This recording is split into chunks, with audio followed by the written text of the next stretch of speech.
নমস্কার, আমি অ্যাস্ট্রোলজি শ্রী তাপস আচার্য। আমার ইউটিউব চ্যানেলে আপনাদের সবাইকে স্বাগত।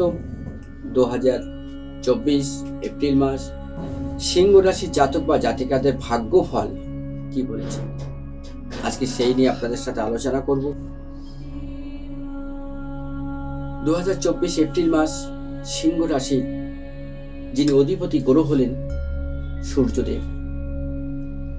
আমরা সবাই চাই যে আমরা একটা সরকারি চাকরি পাই, আমরা একটা বড় জায়গায় পৌঁছাই, আমাদেরও গাড়ি বাড়ি হোক, আমরা পরিবার নিয়ে সুস্থ থাকি, আমারও অনেক টাকা হোক, আমারও মানুষ খুব এক্সপেক্ট করুক, আমারও নাম যশ খ্যাতি হোক।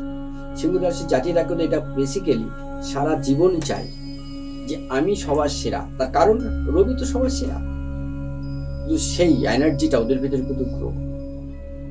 সিংহ রাশির জাতক বা জাতিকারা কিন্তু দারুণ উন্নতি করে। তার কারণ কি, এরা যেটা বলে সেটা করে। তার কারণ এদের ভিতরে প্রচন্ড জেদ, প্রচন্ড মেধা।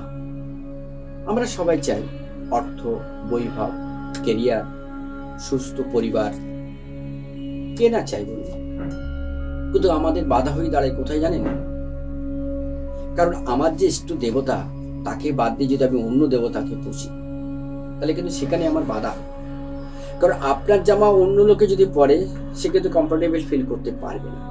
আবার আপনি যদি অন্য লোকের জামা পরেন, আপনি কিন্তু কমফোর্টেবল ফিল করতে পারবেন না। কোথাও বাধা, ডিস্টার্ব, সেটিং এর অসুবিধা।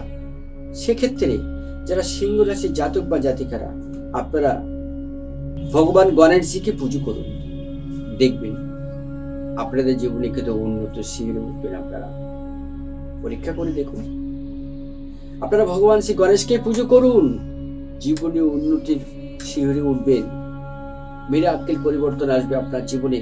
ভাবতে পারবেন না যে এতটা ডেভেলপ, এতদিন কোথায় ছিলাম, কোন দেবতাকে পুজেছি।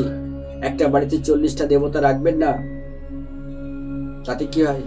মনের পরে পেশার সৃষ্টি হয়। সবারই একটা পাওয়ার আছে, আপনি কত পাওয়ার নেবেন সাধারণ একটা মানব হয়ে? অতএব সিংহ রাশির জাতক বা জাতিকারা, আপনারা ভগবান শ্রী গণেশকে পুজো করুন, দেখবেন আপনাদের জীবনে পরিবর্তন আসবেই, শিওর। তবে আজকে এই পর্যন্ত।